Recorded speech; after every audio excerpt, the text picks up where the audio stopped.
Key to Love number 40, your major block. Hello and welcome to How to Love for these weekly instructions, and you will soon be on your way to manifesting deep and meaningful love into your life.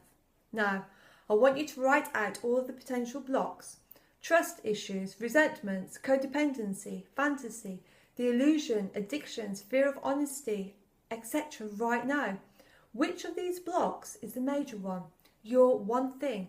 This is what you need to remove first before you can ever be truly ready to attract, nurture and deepen a meaningful love relationship. And the reason we're going over this again in depth is what happens regularly when going through this program is that many people will find their one thing changes. And after having been through the codependency issues and the pattern writing exercises, we may find that codependency is your new one thing. That is normal and so common to have the one thing change. It may also be in our next sessions that something else triggers you and all of a sudden we find out your true one thing. Because we've been in denial, it's been submerged, we just go back through the program and we work it over again. It's never too late, and that's why we're taking our time here, so that we can digest and take it all in. Hi, I'm Selina Stone, a Master Life Coach, and I will be presenting to you each week with a new key that opens a door to love. These wisdoms and teachings that I'm sharing with you were passed on to me by my mentor and teacher, David Essel, who has over 30 years experience and a high success rate amongst his clients. So, between now and our next session, I want you to go deep and really look at this question, and every day over the next 7 days following these 3 steps, this is what I want you to do. Step 1. Write down this question and think about it. What is your major block? By now we may know what it is, so I want you to continue on with the pattern writing again. And then, after a couple of weeks of this process, it may hit you. Most may be really angry at others or itself, but just write how angry you are. Remember, you're not going to share this with anyone. You're not going to give this to anyone. Be highly specific as to what your frustration, anger, shame, guilt is all about. This is so crucial. Do not bypass this. If you've already done a ton of work on yourself, then you can go to the next stage, which is going to be writing letters to self for forgiving self or forgiving others, but do not jump the process. Step 2. Visualization. Write the scenario, the feelings it brings to mind, the triggers, the memories of the past. Then fast forward and jump into the future. What do you see? Describe the pictures you're seeing, just write them all down. Carry on with the letters. Write down what you saw. Say, I forgive myself for being codependent in my relationships. I forgive myself for not being honest in my relationships.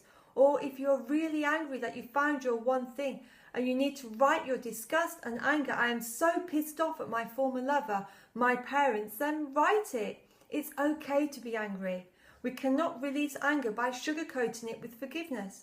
If you're not ready to forgive yourself, if you are disgusted, angry, filled with shame or guilt regarding your activity, responsibility, write about it. This is so crucial. I want you to write for 7 straight days about anger at self, anger at others. Be specific. If it's alcohol, codependency, whatever it is, I want you to get that out. Write for 7 days. Step 3. Repetition. Just write and rewrite your answers. Look at this question every day over the next week. What does this statement mean to you? What's its meaning in your life? We want to get clear here. If there is any shame, anger, guilt, frustration to yourself or others, if you've not got past your anger, shame, guilt, the forgiveness letters will not work. Anger, shame, guilt, resentments will not allow you to create a deep love relationship. That is why we're doing this work.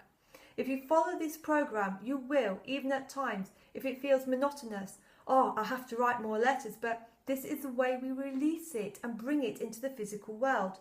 It cannot be done in the brain. You cannot just say or state a thing. It's got to be done in writing, on paper, for 7 straight days, and it could take longer. It could be 14, 21, 30 days. If you write about forgiveness to self for 7 straight days and to others, and you really do not feel forgiveness, you keep writing. And when you're ready, the next step is all about the steps needed to be free, clear, and to set healthy boundaries in love. So, how do we take the steps needed? This is where we get into boundary setting. This is crucial.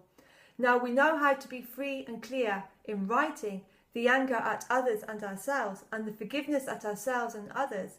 This is the first step to be free and clear before we can set those healthy boundaries, which we will be getting into soon. Well, that's all we have time for today, and I look forward to you all tuning in again next week. In the meantime, please subscribe to my YouTube channel and you'll be notified when the next session is aired. Together, we can stay on track to creating a deep and meaningful love into your life, and that's the reason I'm here. And if you feel you'd like me to personally coach you, inspire and motivate them, please feel free to contact me via my website, selinastone.com. Until next week, as always, be lucky.